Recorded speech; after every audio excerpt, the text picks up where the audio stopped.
Good afternoon, Rotarians, friends, and guests.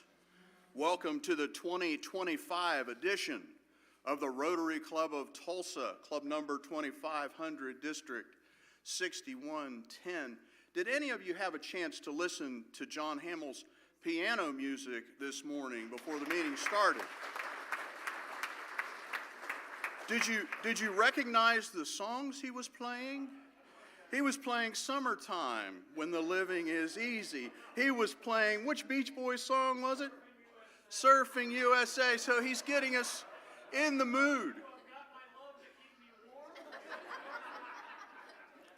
He's getting us in the mood for the coming snow. Mahatma Gandhi once said that the best way to find yourself is to lose yourself in the service of others. It's my honor today to be filling in for President Daniel. I'm President-elect Carl Vincent. Let's begin our program with a pledge and inspirational moment by former President Tiffany Egdorf, followed by guest instructions from Alan Wayland.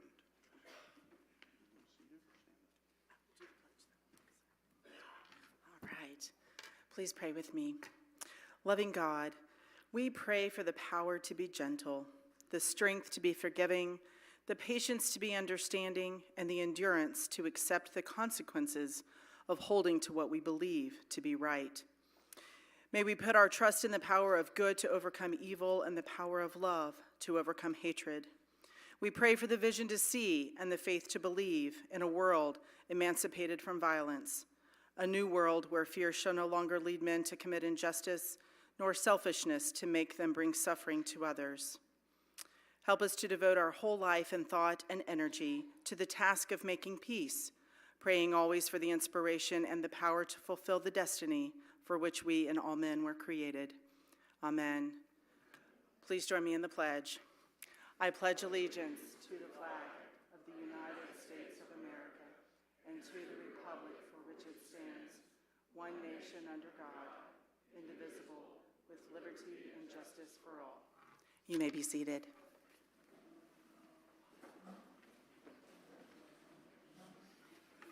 Good afternoon and welcome to the Rotary Club of Tulsa. We have a number of guests. I'll read the Rotarians' name first and then their guests.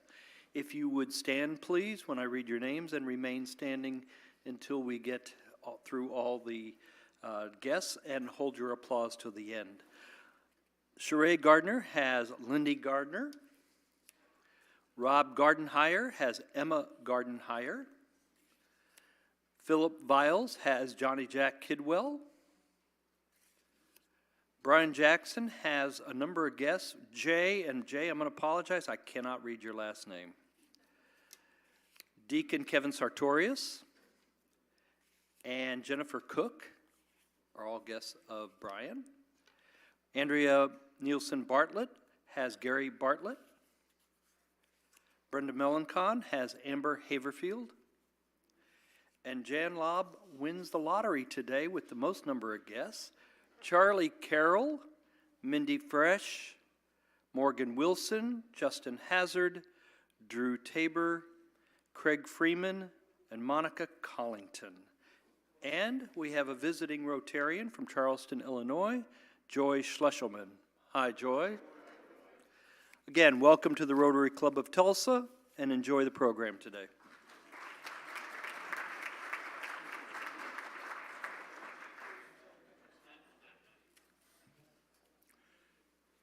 Alan, would this be a good time to do our banner exchange? Okay, very good, thank you. Jay Betts, we're glad you're here, even if we couldn't read your last name. January is Vocational Service Month. Vocational service can mean different things to different folks. In Rotary, vocational service means holding ourselves to the highest business and ethical standards. From the beginning of Rotary, members have emphasized the importance of acting responsibly and ethically and using our professions as an opportunity to serve. Honoring our commitments, however bold they are, is an ideal characteristic of a Rotary member.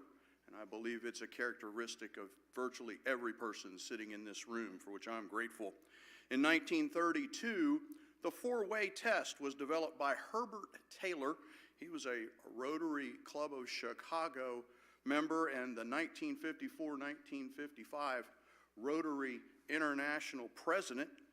And he developed this test to guide his attempt to save a failing aluminum company's business.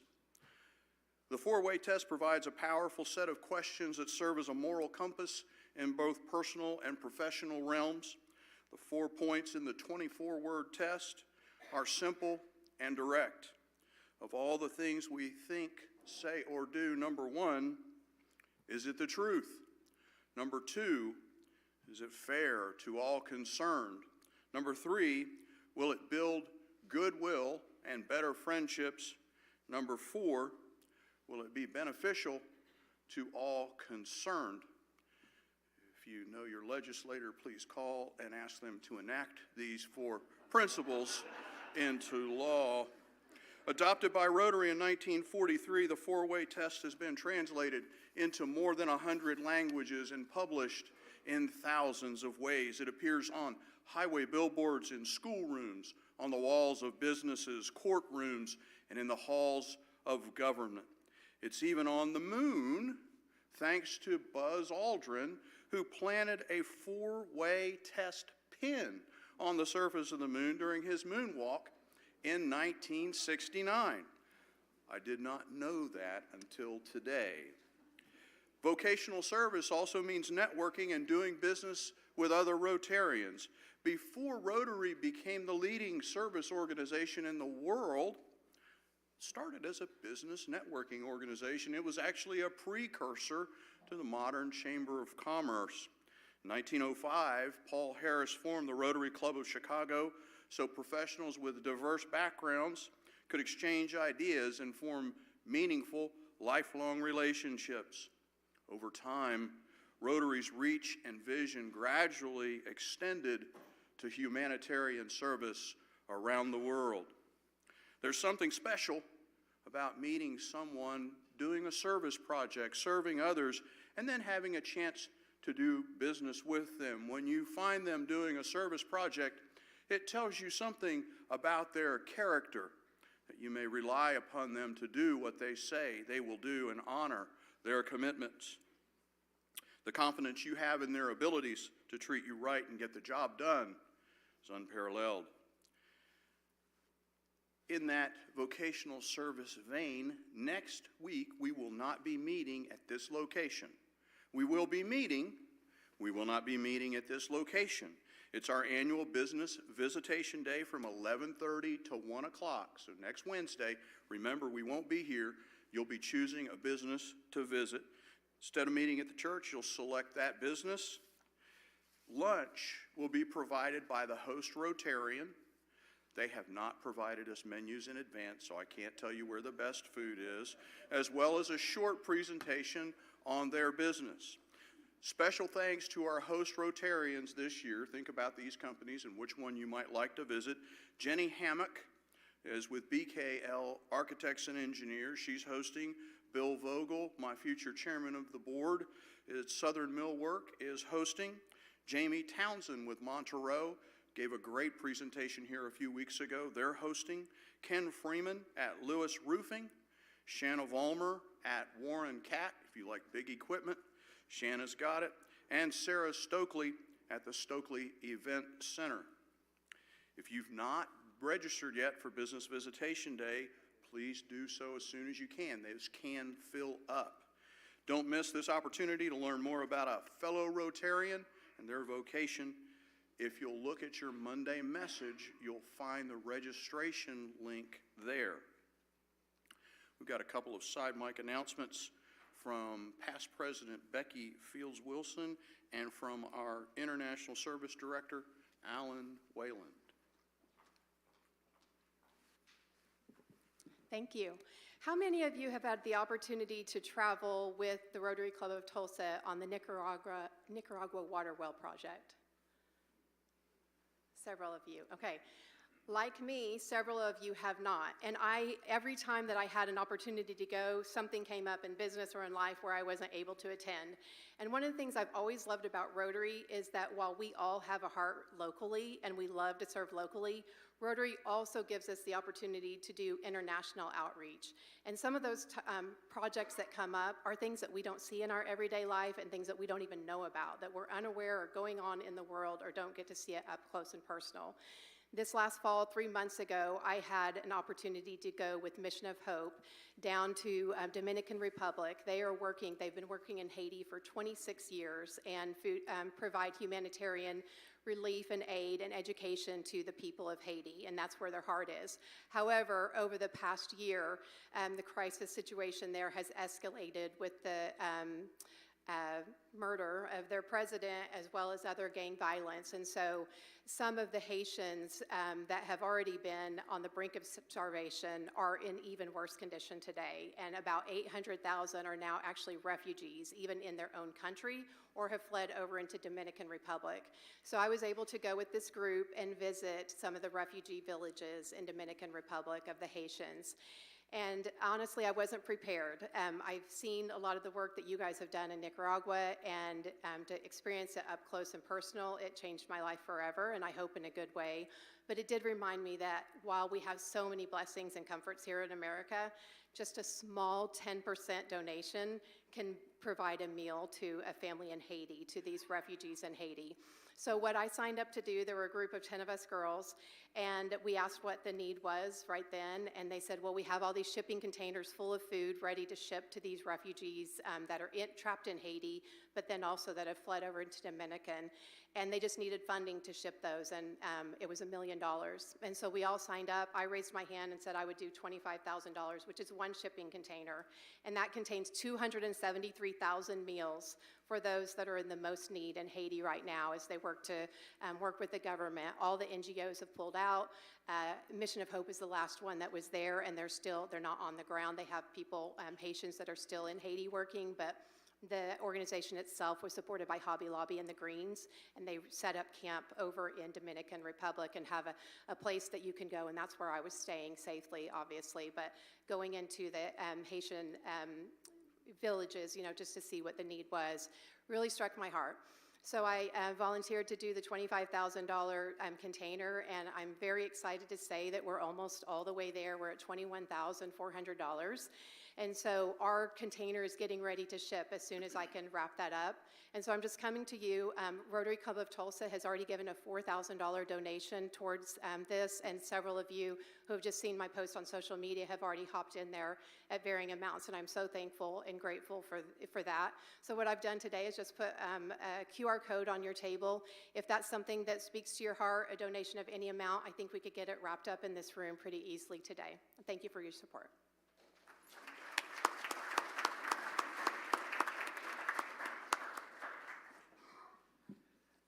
So each year, the South Central Rotary Youth Exchange, or SCRI Committee, holds its annual winter conference in Tulsa.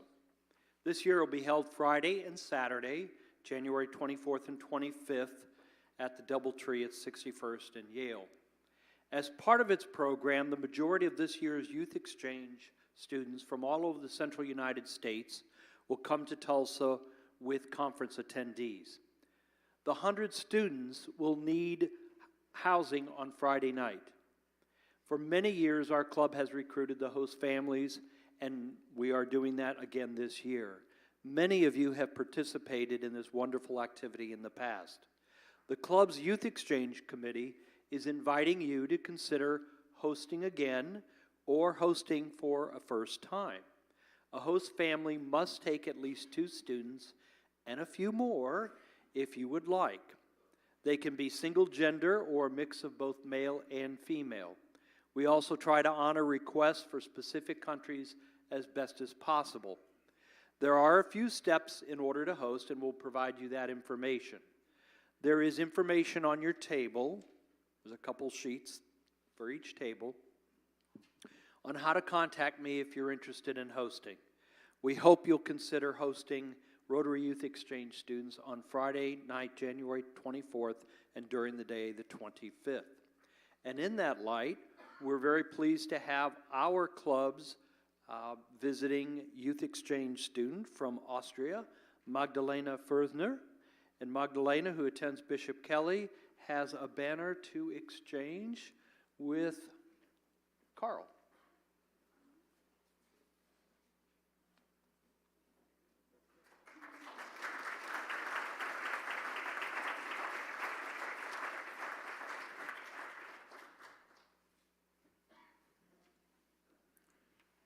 Sarge Barker, if you would come down, but as you're coming, did a little bit of fundraising this morning. Ed Monette, could you come right here, please?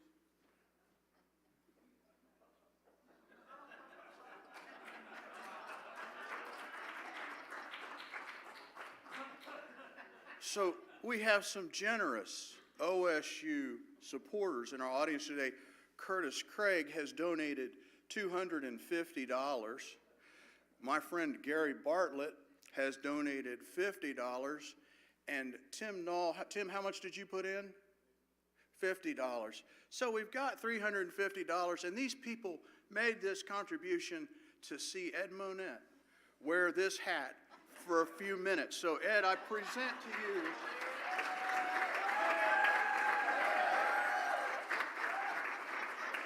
please get as many photos as you can.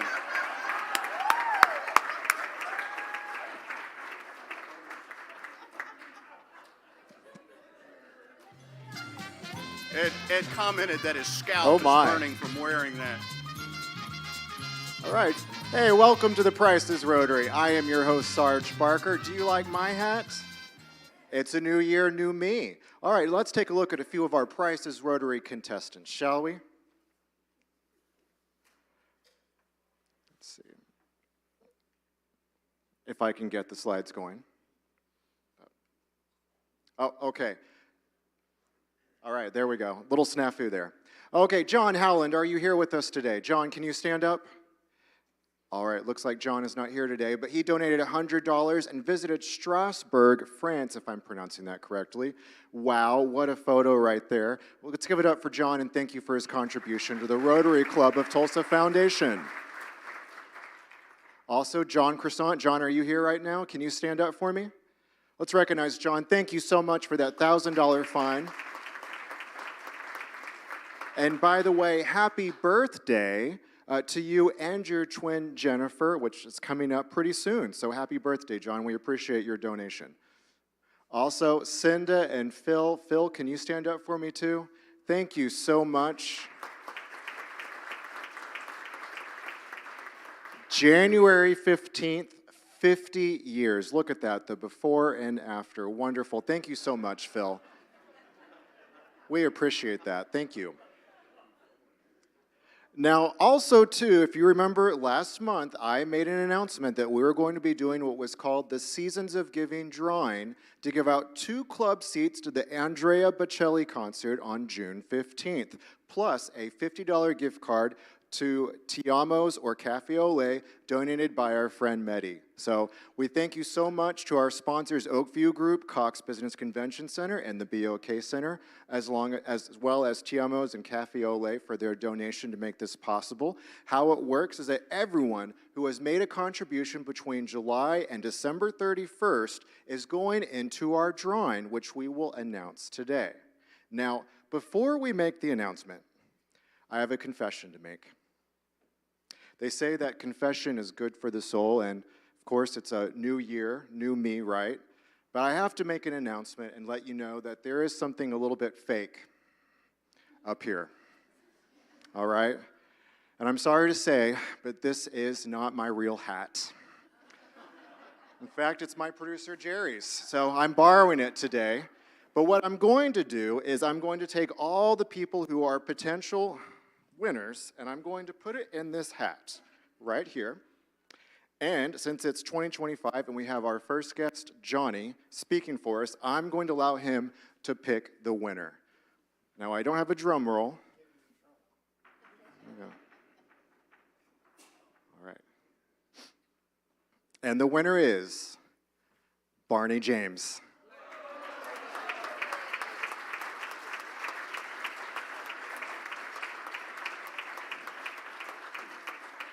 Now, thank you so much, Barney, and thank you to all of the donors, and I'll set you up later, Barney. Just hold tight, all right? But thank you to all the donors who've supported the Rotary Club of Tulsa Foundation. And just remember, you can continue to support the Rotary. We'll be raising money all throughout the rest of the year. And for every person who makes a donation, they will be a potential contestant on the Price is Rotary game that we will be playing on January 22nd. Thank you, everyone, and have a great evening.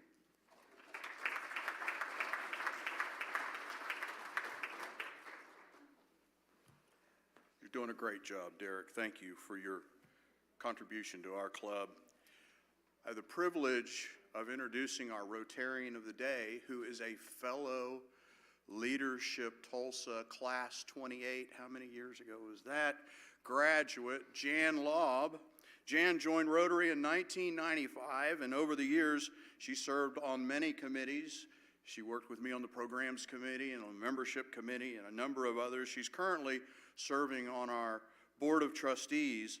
Jan is the Senior Director of Corporate Engagement with the Oklahoma State University Foundation, supporting the Innovation Foundation. Please join me in welcoming my classmate, Jan Laub.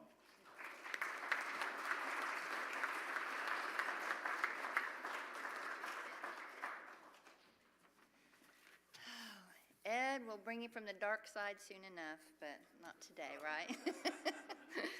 All right. Dr. Stevens is our guest today, and as many of you know, he's president of OSU Center for Health Sciences and OSU Tulsa. Dr. Stevens is committed to making sure all Oklahomans lead healthy and productive lives. He works tirelessly to ensure that Oklahomans have access to health care, especially our underserved populations. This is evident in his leadership in expanding residency programs across the state, the new Veterans Hospital, and the new Mental Health Hospital downtown. He is passionate about access to education for all those seeking an opportunity to better themselves. As president of OSU Tulsa, he has led efforts to expand programs for working adults, programs for transfer students, and strategic partnerships to help students find employment after graduation. In addition, he has been actively involved in programs that grow the Tulsa economy, such as the new Pharmaceutical Development Lab in Tulsa that is attracting new startups to Tulsa, and the Aerospace Tech Hub in the Helmerich Research Center. We're excited to hear more about OSU and are happy to have you here today. Welcome, Dr. Stevens.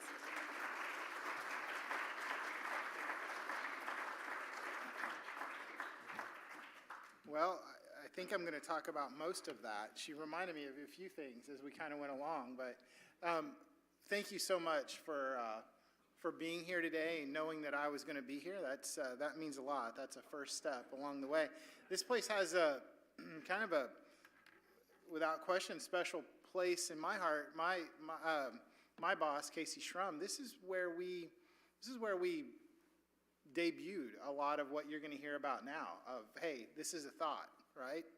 VA hospital in downtown Tulsa, psych hospital in downtown Tulsa, the expansion, a number of those things right here several years ago before she got big on me and went to Stillwater. She still wears the same orange shoes, but down there, she keeps close tabs on me, including walking in, so making sure, but she reminded Jan that, and I looked at the agenda. I have 30 minutes, and Casey has a pretty tried and true. It's been proven time and time again. You have to talk to me 30 minutes to get anything of value. So I'm going to try to kind of move that up a little bit today. Appreciate you putting the hat on today too. It burns for a little while, but you know, with these lights, it's even that much more brighter orange today as well. But really, thank you for the opportunity to be here today.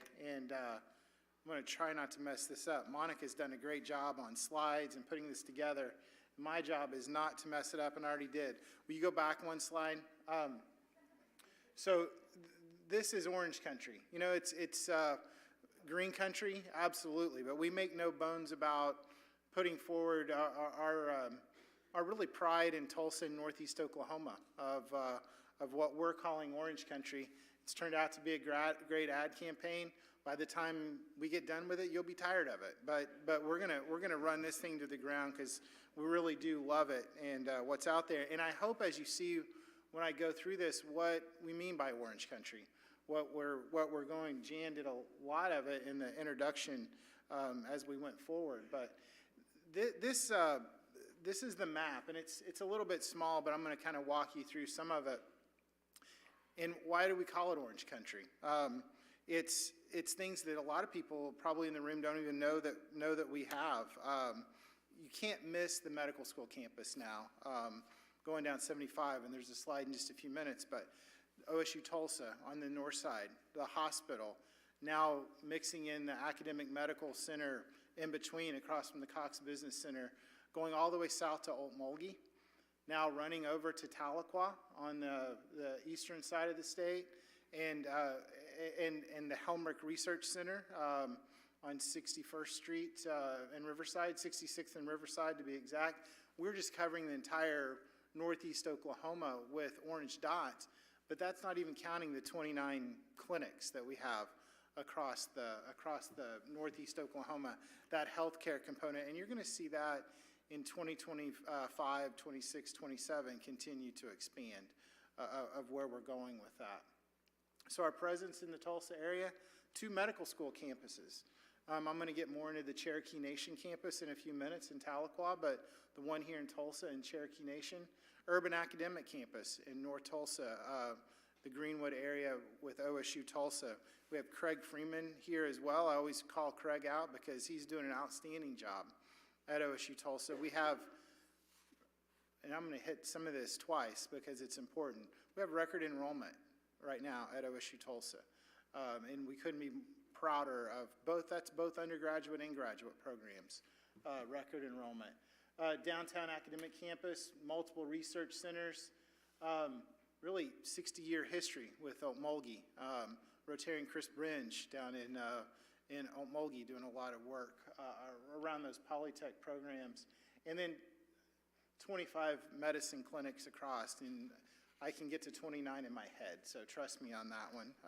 It's a scary place to get, though, when you get into my head on figuring out where that is.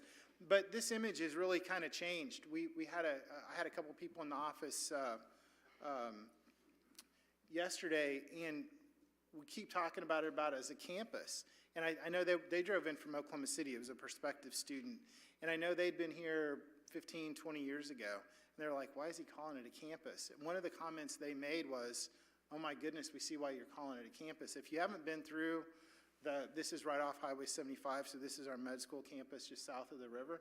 If you haven't been there, pull in. It's a beautiful place with walking trails and a nice pond that has fish in it, but they tell me I can't fish in it. I'm going to sneak in someday and make sure of that. But just a beautiful campus for not just the medical school programs, but well over 1,500 graduate students at this point, PA program, and athletic training. So we have a very robust program going on the campus. So now let's jump into what was, I've told this story to this group before, but I still pinch myself. I live in Oologah, so I come down and go on the north side. I might drive by and make sure Craig's in the office at the OSU Tulsa campus, and then pull down to where I spend most of my time at the Center for Health Sciences. But I still drive by that, and it's like, oh my goodness, that thing is really going up. It's really going up, and we couldn't be prouder of it. But it's OSU Medical Center. So what do we mean by the academic district downtown, the medical district downtown? It's the OSU Medical Center, which is kind of the orange-brown building that you see on the left. The Veterans Hospital that you can see going just to the north of that, the Oklahoma Psychiatric Care Center, and that is, they're still coming out of the ground at this point. It's just to the north of where you see and we're going to get into these just a little bit more, the medicine clinics, as well as the biomedical research lab that I'll cover in just a few minutes as well. So it turns into, we're blinking and it's turning into soup to nuts, what we would expect to see in an academic medical center campus. And we're doing it in downtown Tulsa.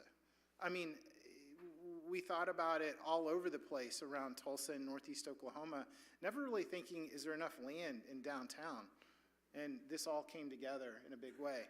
This is what the Veterans Hospital is going to look like, and you can start seeing the glass up now. You can see the glass on the shorter building that's there to the left, and it's starting to come up in on the taller building that you see on the right as well. The total construction of this project downtown is $650 million.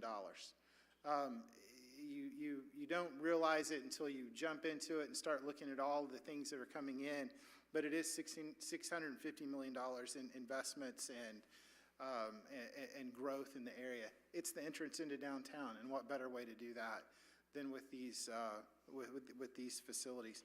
So the VA hospital, it's a key part of the district. It's a 58-bed veterans hospital, and we're now about at the halfway point of the construction of this project. And it shows on here, opens in early 2026.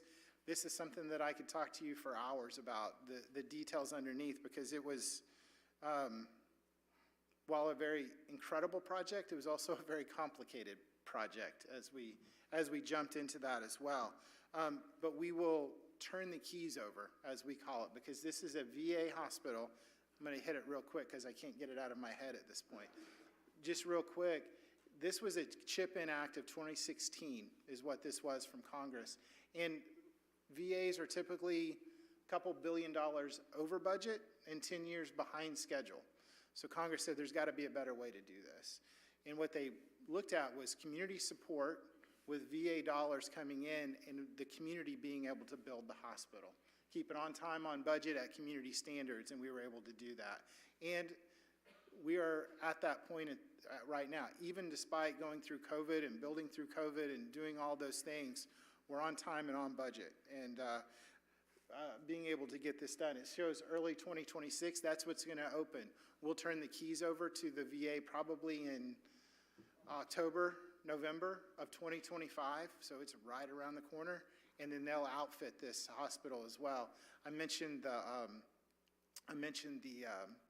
$650 million build project. That doesn't include the $250 million of FF&E going in this building, as well as what we saw yesterday. This is hot off the press, 500 new hires into this facility. So it's 300 hires coming that already exist in the VA, but 500 new doctors, nurses, healthcare providers, workers that are going to be in this facility. So just a tremendous opportunity.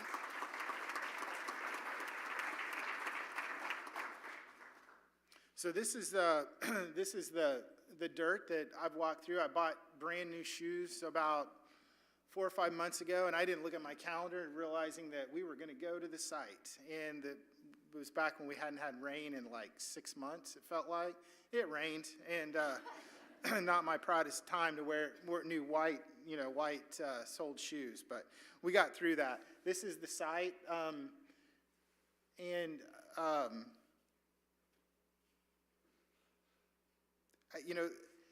there's a lot to say about this construction. It was so tight to be able to get all this done, and the aerial pictures just bring back so many memories of being able to do this. These are a little bit dated. The straight overview kind of gives a good perspective of, that's the VA hospital on the right. If you guys remember back, this was a state-owned building. It was the Kerr Edmondson building, had a lot of services in it. We've been able to place those services still in Tulsa, and in my opinion, much better facilities for those who utilize those services. But then we were able to transform this building in its existing structure. All we did was build in the middle to connect the floors. This is the existing structure that was downtown. If you look just back to kind of the left and in the bottom left-hand corner of that picture, that is the psych hospital coming out of the ground. That's the hole in the ground for the psych hospital as it comes up. Other thing that I want to announce is that the support that we've received from the philanthropic community. This is going to be called the OSU Academic District, right? But it was the entire community that came together. It was the state of Oklahoma. It was the city. It was the county. We'll talk about the parking garage in a few minutes. That's where they really stepped in and stepped up, and including street improvements that we're going to make, but the state came in and donated this building as well. And then the philanthropic community, all of the businesses in the philanthropic community has came forward with millions of dollars to be able to make this come forward. And that was largely led with the help of the Ann and Henry Zarrow Foundation, Judy Kishner, Bill Major, and Courtney Knobloch, helping push this along all the way through to completion. So can't thank them enough. Those are so it's starting to look like what the picture looks like. You always kind of hold your breath of, oh, okay, here's the rendering. And I've got renderings in every office that I have, and you think, oh boy, I hope it really looks like that. It's starting to look like it. It is really starting to look like it, and we're going to have it. I want to call your attention to this slide. You can see that kind of the awning that's coming out on the right-hand side. I'm going to show you pictures in a few minutes of a sky bridge going across, is it 6th or 7th Street? 6th Street. 7th Street. It's really close there. 7th Street coming across. That will be the sky bridge that comes across. And that was, for a long time, called the Johnny Stevens Bridge to Nowhere. Jay Helm called it that, as well as a number of other people. But that was the bridge to nowhere. And I'm going to show you where that's going now. We're proud to have this coming out in just a few minutes. But before that, it's not coming to the psych hospital. The psych hospital, as I mentioned, is on the same campus, being able to do that. But this is a 106-bed psychiatric hospital. And what's crazy about this story and this book that needs to be written, nobody will read, but I need to write it just to get it out of my head and off my chest. It all started with the psych hospital. It was the 10-year assessment of psychiatric and mental health for Northeast Oklahoma. And that's where the Ann and Henry Zarrow Foundation and OSU came together to say, hey, this is what we need to do. The VA building as it exists was 273,000 square feet, which was way too big for what we needed for a psych hospital.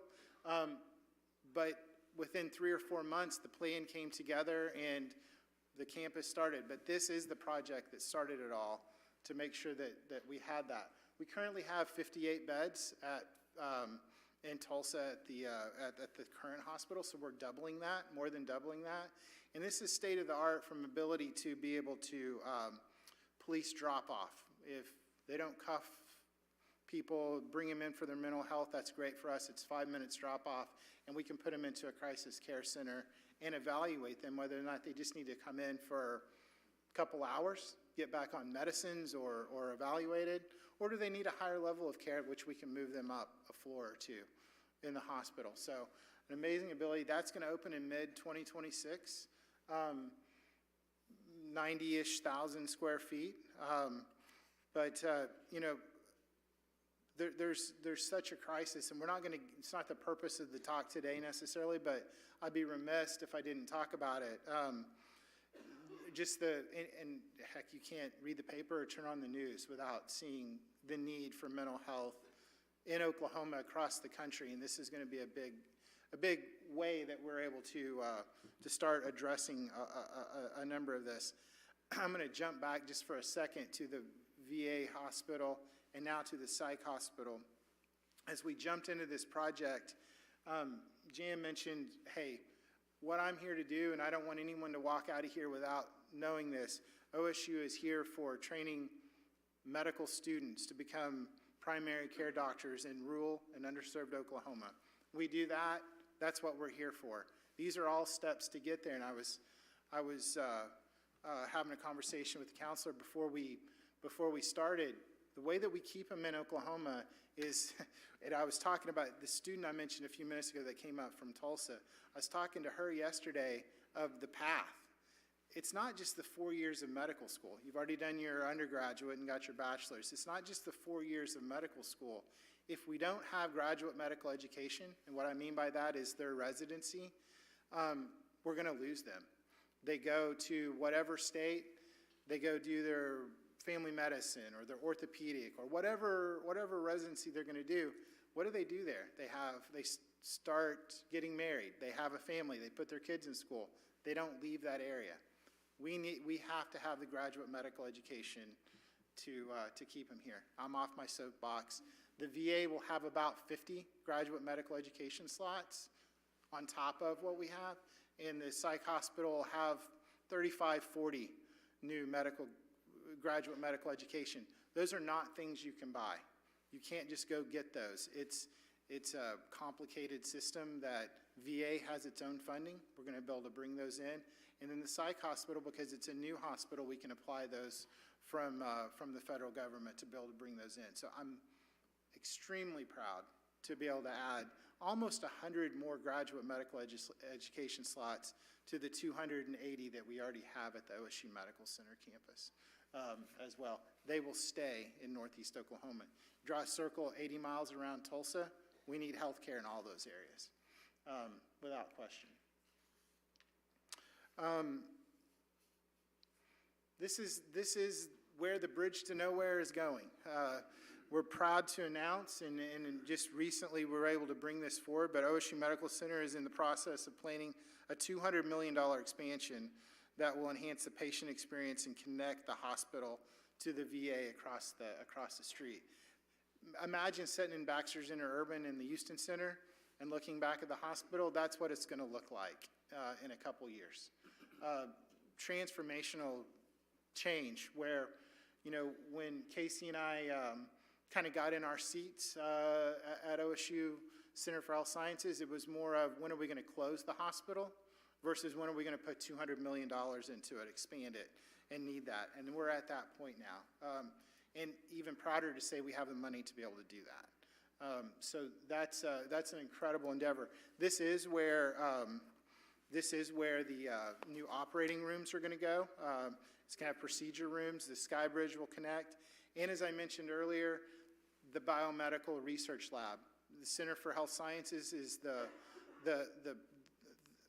we proudly work on addiction medicine. So our National Center for Wellness and Recovery has help for those who have addiction problems, but also we are going to head and take the moonshot. The second time the moon's been brought up today, but taking the moonshot of, hey, let's cure addiction.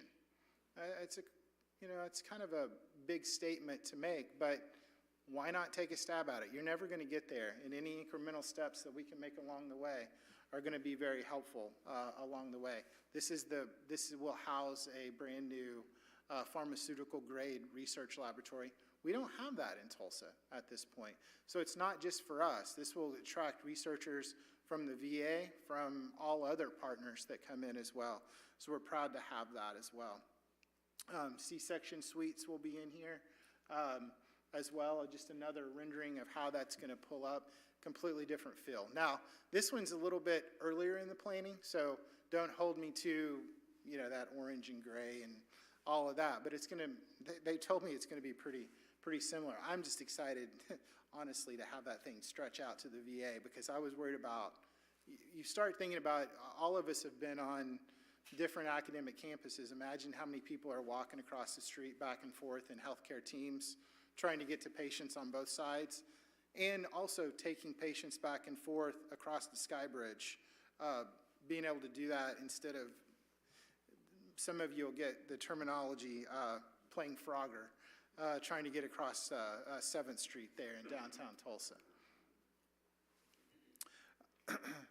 So this is the backside of it as well. And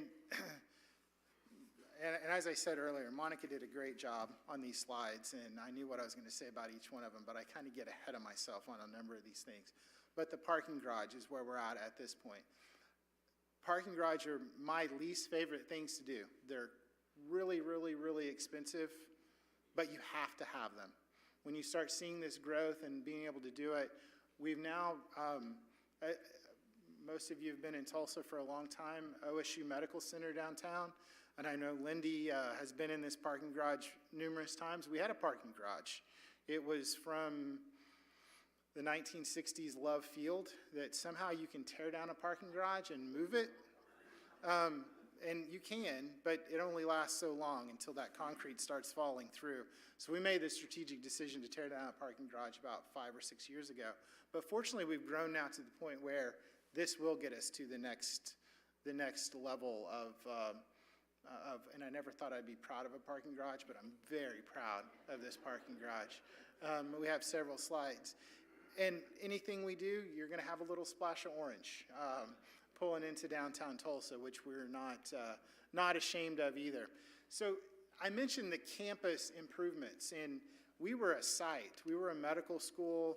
We were a number of things, but we were not a campus before.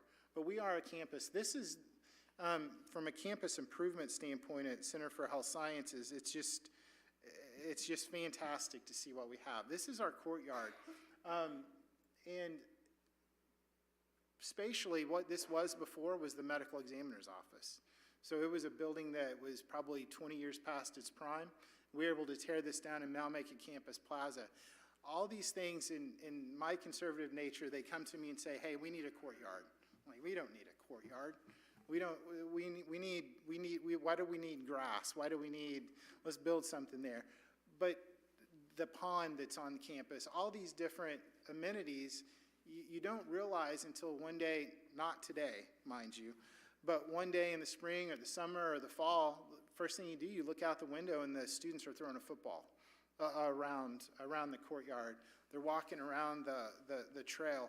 All those things start to make it a campus that now we're starting to churn out those students, because get back to primary care providers for rural and underserved Oklahomans, we want them to stay here. We don't want that experience to be the worst thing they've ever done in their life. But the courtyard is an amazing area, and there's a number of amenities that we have across the campus. We are moving towards, we're in a food desert in that area as well. So we're starting to look at what does food on campus look like as well.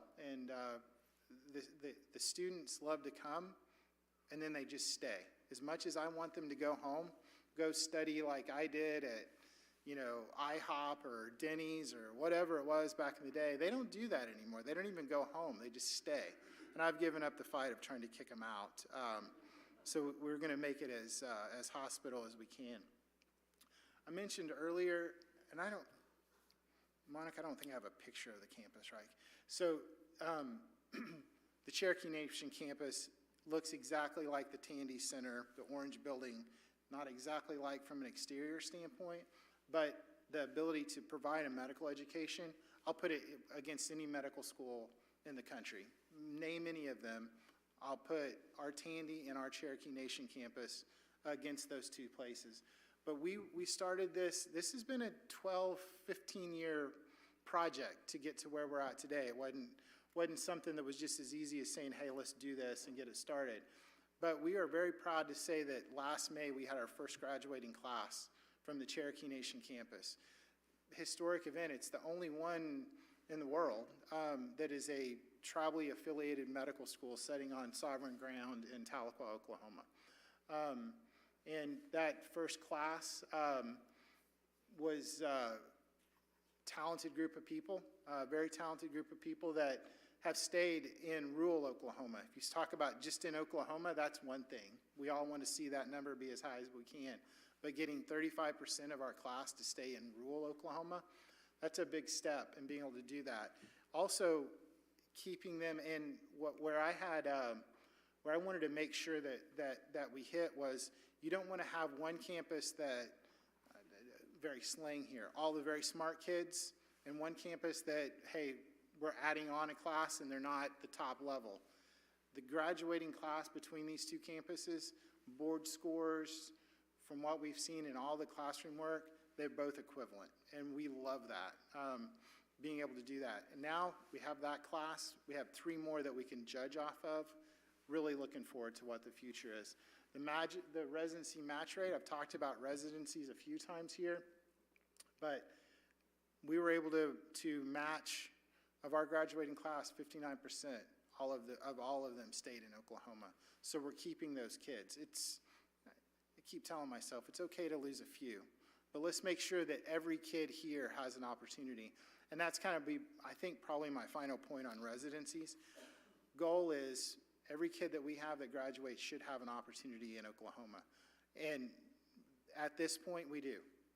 All 165 that graduate from our medical school every year have an option for an in-state spot. If they choose not to do that, we're going to pull somebody from out of state. Our residencies match 100%. So we're pulling all those kids in as well. So enrollment, we've been Center for Health Sciences focused up front, and we're going to do that for just a few more minutes. But over the last 10 years, there's some great statistics that are out there. We're the only, Center for Health Sciences is the only campus, college campus in Oklahoma that's had year-over-year growth over this period of time. You've seen a lot of contraction, and we're up 32% at this point over the last couple years. We have, it's not, you know, it's not just in the medical school side of thing. We did have that with the Cherokee Nation campus, but healthcare administration, our physician assistance program that's now every year churning out 26 new physician assistants. Forensic sciences, which I always think about CSI. It's not quite as fancy as that. It's more what the back, you know, somebody's garage looks like that you walk into and think I should report them to the FBI. It looks more like that than it does all the screens. But a lot of federal partnerships that we have in a number of these different areas. Where we're going, I'm going to hit that just a little bit of where we're going, and this map starts to show where we're going on a virtual healthcare side of things. Our mission back to primary care providers for rural Oklahoma and underserved Oklahoma, with AI, with the virtual nature. COVID and the pandemic did a number of things to us. I hated Zoom. I still hate Zoom to today, but I can at least tolerate Zoom. Before, I would probably not go to a meeting that was on Zoom. One of the things that we saw in healthcare, none of us really wanted to do virtual care very much, you know, whether it was the patient side or the doctor side of things. But it was amazing what happened within a week of shutting down, and 1 week later, 85% of our appointments of being full were now through technology. So some of those things that forced us down the road, we want to amplify that and see what that looks like. In hospitals, and what we're trying to do is how do we amplify and help those rural providers that we have? The last thing we want to do is go in and crush the physician in Poto by adding a whole bunch of virtual care appointments. But how can we help them with cardiology appointments, orthopedic surgery, mental health appointments? How can we go in and partner with those rural physicians to amplify that? Not just those primary care doctors, but how can we help our rural hospitals stay viable and used across the community? That's where we're going to have a focus. We're going to, hopefully in a year or two, I can come back to you and say, hey, I want to introduce the Center of Excellence in the United States for virtual health. We're trying to make that step. There's 2 right now, and we want to be the 3rd, and we're working towards that at this point. So we've got a talented team that's working on this, and couldn't be more excited about the future. And you know, from a guy, 5 minutes, right? Is that about from a guy who has a hard time turning his computer on? We're going into AI as well. We have some great corporate partners that we're going to jump into and be able to help. From a virtual health standpoint, we're going to be able to take some buses out as well to be able to help with that. This is the AI part, and it is, I'm going to try not to jump into this too much. It's a very busy slide, but it's population health in a way, but how do we jump in and use phone apps to be able to get from rural areas that may not have as many patients? How can we look at that and say, why is this group's blood glucose changing some? And I don't want to knock on Dollar General because they're good partners on a number of things, but did the grocery store close? Or are they having to get their meals from a different area than a grocery store with fresh produce? Those are things that we can dive into, and things that might take 15 years to notice just because of healthcare changes. Maybe we can capture those in a much quicker way, in a real-time way, to be able to do it. OSU Tulsa. Craig's going to kill me because I've talked too much and now I'm down to 5 minutes. But OSU Tulsa, I mentioned it up front. We're at historic numbers, and I don't see that doing anything, even from meetings this morning, seeing that doing nothing but grow in a downtown. beautiful campus in Greenwood. We're proud partners with the community and adding those bachelors. We offer the second 2 years of the 4 years, and then the graduate programs, MBA programs, finance. And this will be the Polytech. We got a few Polytech slides in here as well. This will be the Polytech offering. We keep hearing about workforce. You guys as business leaders and community leaders, we know we need more workforce. It's not just bachelors, it's not just masters, and it's not just doctorate levels. It's where are we going to get the workforce from HVAC, diesel mechanics, power supply. Mulgi is a gem of a place. It is an incredible place developing workforce. Why don't we partner with them in Tulsa and bring those programs to Tulsa? And we are actively doing that. Construction active on campus right now, being able to do that. I should have just hit the slide. I could have talked about what those degree offerings were, and I hit most of them. But you can see here some of the things that we're highlighting in new 4-year degrees that we're offering in Tulsa. The bottom one there is an interesting one from a media standpoint. We have a lot more film industry in Oklahoma, and how do we partner and make sure that we have the workforce for that? Also partnering with the county. The county's bringing the extension building from the fairgrounds to our campus. Couldn't be more excited for the Masters Gardeners and all the great things that extension does for Tulsa. And we're gonna have to figure out how to dig up some of these plants around the extension building now. If you haven't been there, it is a beautiful gardens that they have. So they're making sure that we get those down to Tulsa. And President Shrum has a saying that if I have idle time, I get in a lot of trouble. She's not wrong on that. So Vet Med falls into my purview. The College of Veterinary Medicine in Stillwater is one of the signature programs that we have as a Lane Grant University. It's something that we're very proud of.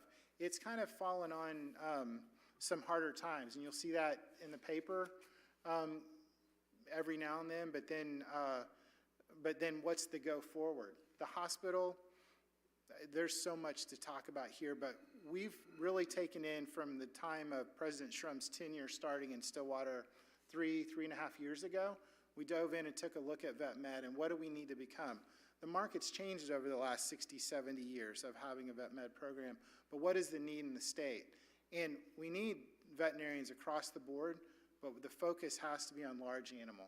It has to be on large animal and producing those large animal veterinarians for our food production across the state of Oklahoma. How do we target and make sure that we're getting more veterinarians out into rural areas in the large and mixed animal veterinarian program? And we've done that with, we're able to bring on the OSU Vet Med Authority.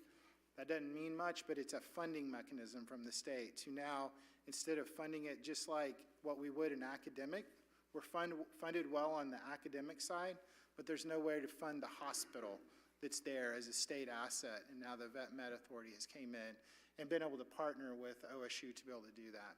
This was our ad campaign at the driller. It turned out great. We got a lot of comments from our OU friends around this, which only kind of made us smile that much more and figure out how are we gonna be able to get this driller again soon.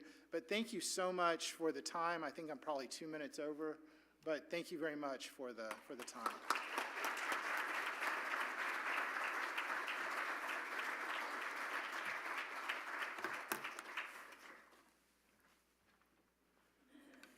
It's nice to hear somebody who can articulate a passionate vision for their institution, isn't it? Dr. Stevens, thank you for sharing the incredible strides being made at the OSU Center for Health Services. Your commitment to addressing critical health challenges and fostering community impact is remarkable.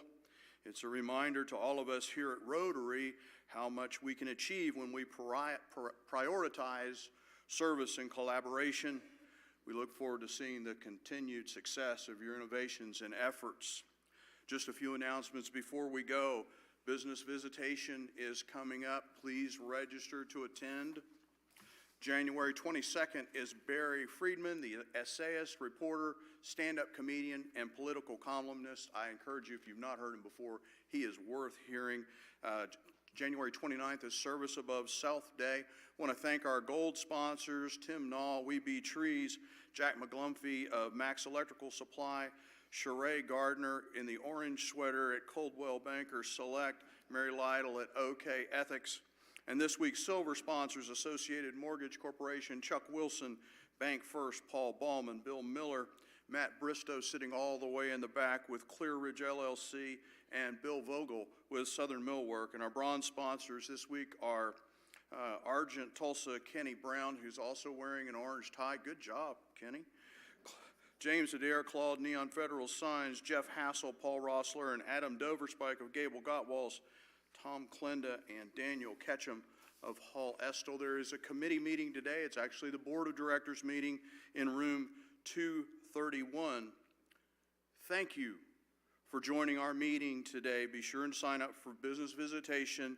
And as you're leaving, remember, Rotary isn't just a meeting, it's a movement. Thank you all. We are adjourned.